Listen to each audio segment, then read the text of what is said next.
언약궤를 지성소로라는 제목으로 열왕기상 8장 1절에서 11절 본문 말씀을 가지고 은혜를 나누도록 하겠습니다.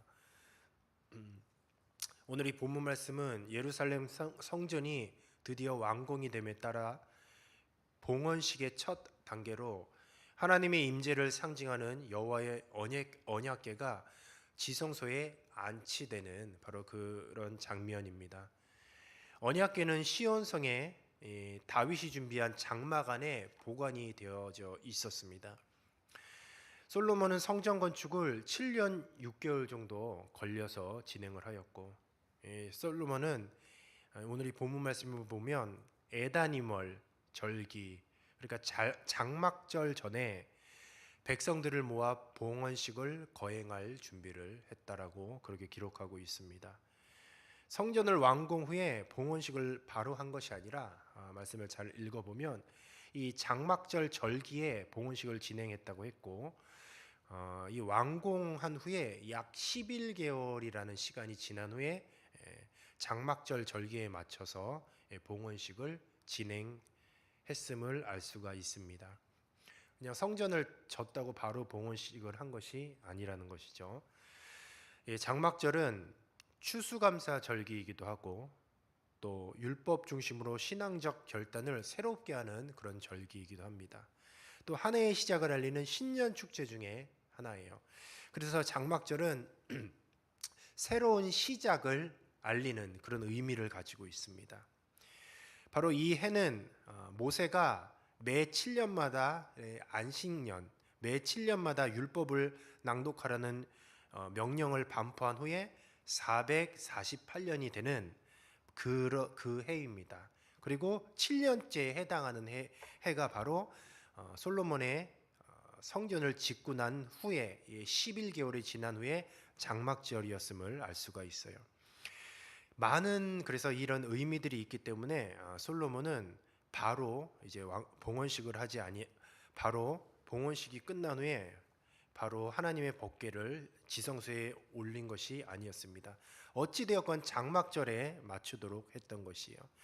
이런 성전 봉헌식을 통해서 바로 아브라함과 모세에게 주신 언약을 성취하신 것에 감사하고 또 성전 중심으로 말씀에 기초한 신앙 공동체를 형성하기 위하여서 바로 이 솔로몬은 이렇게 했다는 것이죠. 바로 이런 것들을 통하여서 우리가 깨달을 수 있는 것은 바로 이스라엘 백성의 그 신앙은 성전 건물 중심의 신앙이 아니었어요. 바로 하나님의 그 언약궤, 즉 말씀 중심이었다는 것을 알 수가 있습니다. 성전에 임재하신 하나님의 말씀에 순종하는 신앙 공동체를 세우려고 하는 그런 솔로몬의 마음을 엿볼 수가 있습니다. 아무리 크고 화려한 솔로몬 성전이라 할지라도 하나님의 법궤가 없으면 온전한 성전, 온전한 성소라고 할 수가 없습니다. 이 솔로몬 성전은 예루살렘에 지어졌고 하나님의 법궤는 그동안 다윗성 시온에 따로 있었습니다. 성전의 언약궤로 운반한 사건은 그래서 성소가 지금 현재 나눠져 있는데 성소가 나눠진 것이 종식된 사건이에요. 온전한 성소가 완성된 사건이 바로 언약궤를 지성소로 옮긴 바로 11개월 후에 일어났던 것이죠. 드디어 언약궤가 성소의 가장 중요한 장소인 지성소에 안치가 됩니다. 그래서 우리가 솔로몬 하면 샬롬이거든요. 평화예요, 평화. 진정한 평화는 성전 건물이 아니라 바로 하나님의 말씀에 대한 순종의 여부에 달려 있음을 깨달을 수가 있습니다. 언약궤를 지성소로 옮기기 위해서는 하나부터 열까지 하나님의 말씀에 절대 순종이었습니다. 절대 하나님이 하라고 하신 대로 언약궤를 수레에 끌고 간 것이 아니라 다윗은 새 수레에 끌고 갔다가 큰 낭패를 당한 적이 있죠. 그러나 성전 기물은 특별히 하나님의 언약궤는 제사장 레위인이 어깨에 메고 가야 돼서요. 어깨에 메고 가야 되는데 하나님의 말씀대로 모든 것을 진행하였습니다.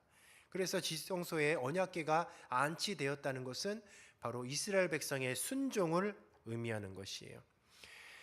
하나님의 말씀에 대한 이 순종의 여부가 그래서 신앙생활의 가장 중요한 핵심이라는 것이죠. 하나님 나라는 성전 건물에 있는 것이 아닙니다. 바로 성전에 임재하시는 하나님이 다스리는 것이 하나님의 나라예요. 통치는 그래서 어떤 건물의 개념이 아니라 바로 하나님의 말씀이 통치된다고 하면 바로 그곳이 천국인 것이죠. 저와 여러분의 삶이 지옥 같은 현상으로 보면 지옥 같은 삶일지라도 우리가 그 가운데서 하나님의 말씀에 순종하고 하나님의 통치권 안에 우리가 산다면 바로 그곳이 천국이요 하늘나라라는 것이죠. 언약궤 운반과 이 안치는 솔로몬이 선도하고 제사장이 주도했지만 온 백성이 다 함께 참여하는 그런 의식으로 거행됐습니다. 이스라엘 온 회중이 참여하여 셀 수도 없이 많은 제사를 드렸고 또 규정에 따라 제사장과 레위 사람들이 언약궤를 메웠습니다. 하나님의 말씀에 순종하였고 모두가 한마음 한뜻으로 사역에 동참하였던 것이죠.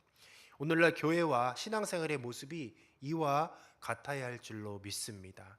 누구는 하고 누구는 안 하는 것이 아니라 하나님의 말씀에 모두가 순종하여 모두 한마음 한뜻이 될 때에 이 솔로몬 성전에 하나님의 임재가 거한 것처럼 주님께서는 그 공동체에 늘 함께 계시는 줄로 믿습니다. 모든 성전의 기물은 새로 만들어졌지만 언약궤만은 하나님이 모세에게 주셨던 바로 그 돌판입니다. 또한 지성소에 안치했지만 여전히 언약궤에는 채가 꽂혀져 있어요. 이 채가 무엇이냐? 바로 법궤를 어깨에 메고 이동하기 위한 그런 장치였습니다.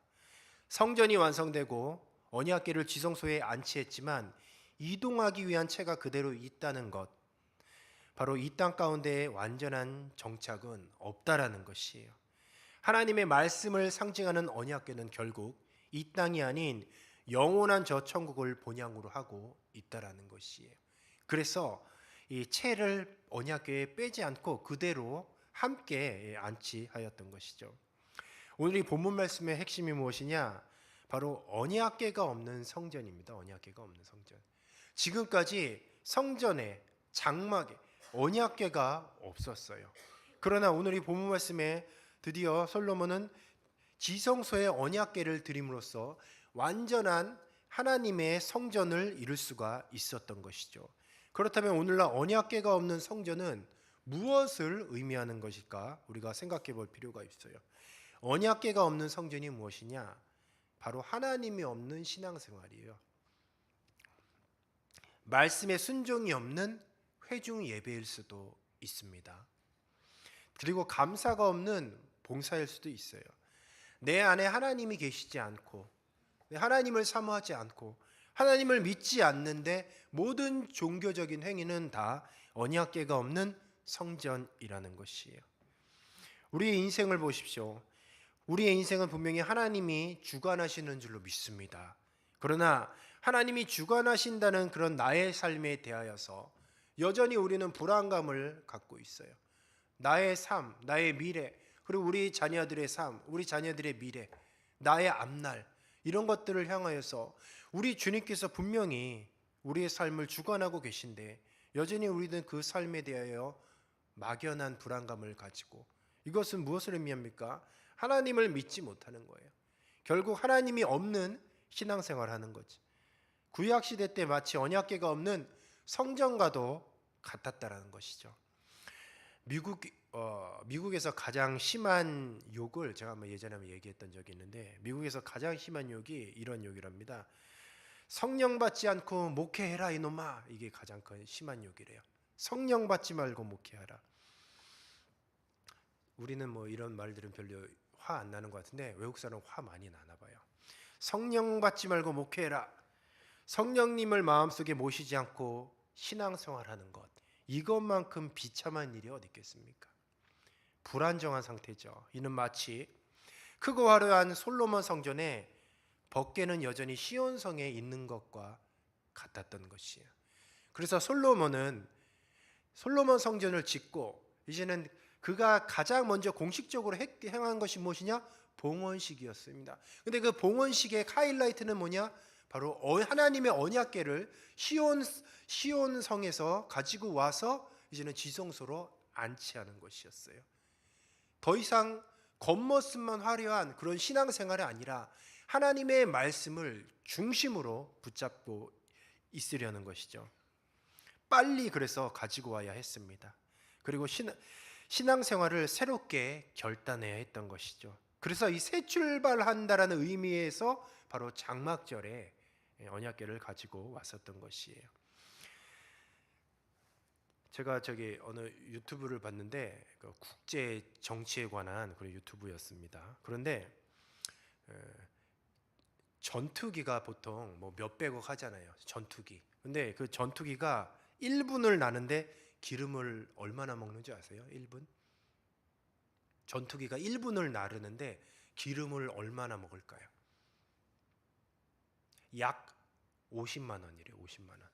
그러니까 1분 나르는데 50만 원을 그냥 하늘에다 쏟아붓는 거죠.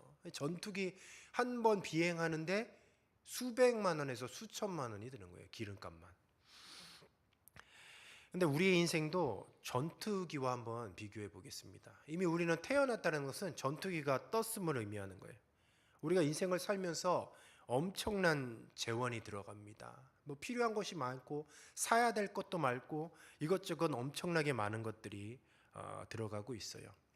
뭐 음식뿐만 아니라 우리가 생산할 수 없는 거, 뭐 산소나 물이나 햇빛이나 적정한 온도도 필요한 것이에요. 우리 인생의 전투기가 나르기 위해서는 엄청나게 많은 재원들이 필요한 거죠. 근데 우리는 걱정하고 있어요.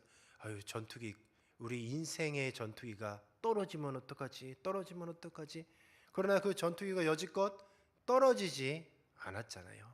우리의 인생이라는 그 비행기가 떨어질 것을 우리는 걱정하는데 끊임없이 그 우리의 인생의 비행기 안에 연료를 계속 공급하시는 분이 계십니다. 그분이 누구냐? 바로 성령 하나님인 줄로 믿습니다.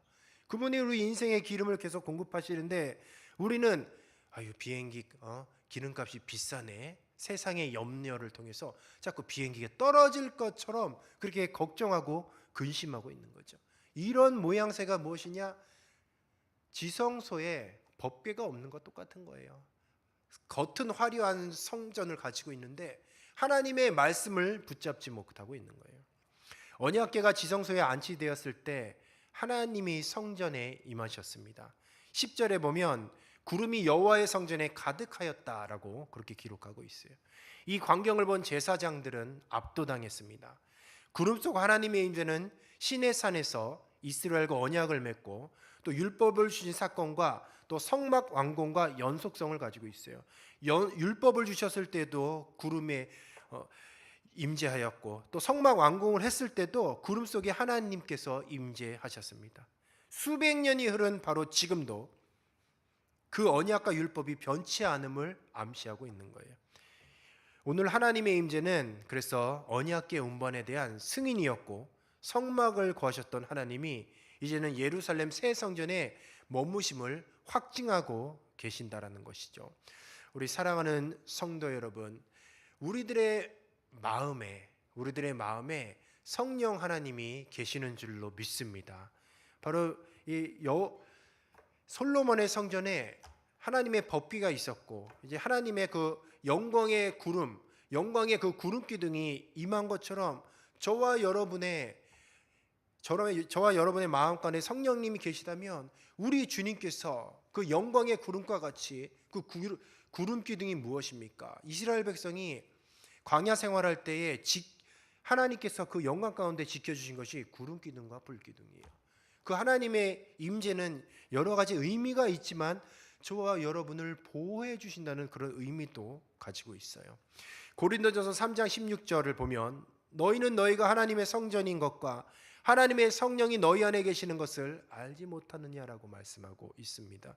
우리는 잘 모르고 있어요. 우리가 하나님의 성전인 것과 여전히 성령님이 우리 안에 계시다는 것을 가끔 잊어먹고 있는 거죠.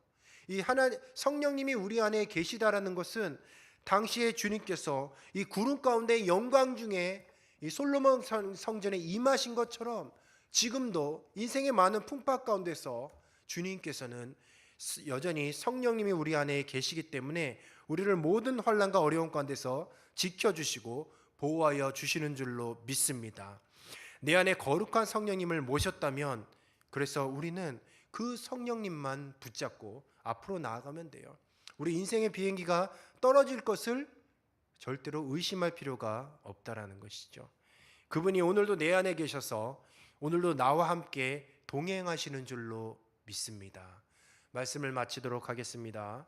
사랑하는 성도 여러분, 오늘 이 본문 말씀의 제목이 언약궤를 지성소로라는 그런 본문의 제목의 말씀입니다. 우리 인생에서 특별히 신앙생활에서 가장 시급한 것이 무엇이냐? 바로 내 이 마음 안에 하나님의 말씀이 거해야 돼요. 바로 내 안에 성령님이 계셔야 된다는 거죠. 내 안에 하나님의 말씀도 없고 또 성령 하나님이 내 안에 계시다는 것을 확신하지 못한다면 우리 인생은 정말 아무것도 아니. 여전히 그 비행기가 추락할 것을 걱정하는 그런 재리와 또 여러 가지 유혹에 언제나 근심과 걱정으로 가득 차 있는 그런 불신앙의 삶을 살 수밖에 없다라는 것이죠. 우리가 어째서 왜 주저하고 우리 애들의 앞날에 대해서 불안해하는가? 결국 우리가 성령으로 충만하지 않기 때문이에요.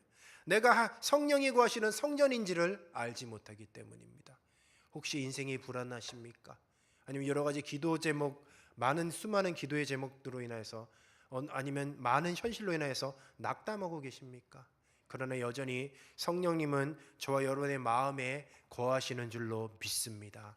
그리고 그 성령님께서 저와 여러분을 지켜보아 주실 것이고 특별히 저 영원한 천국 하늘나라까지 오늘도 변함없이 우리 주님께서 인도해 주실 줄로 믿습니다.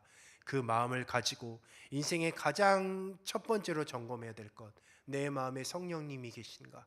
성령님이 계시다면 성령님이 충만하게 계신가를 오늘도 말씀을 통하여 점검하시는 그런 하루가 되시기를 주님의 이름으로 축복합니다.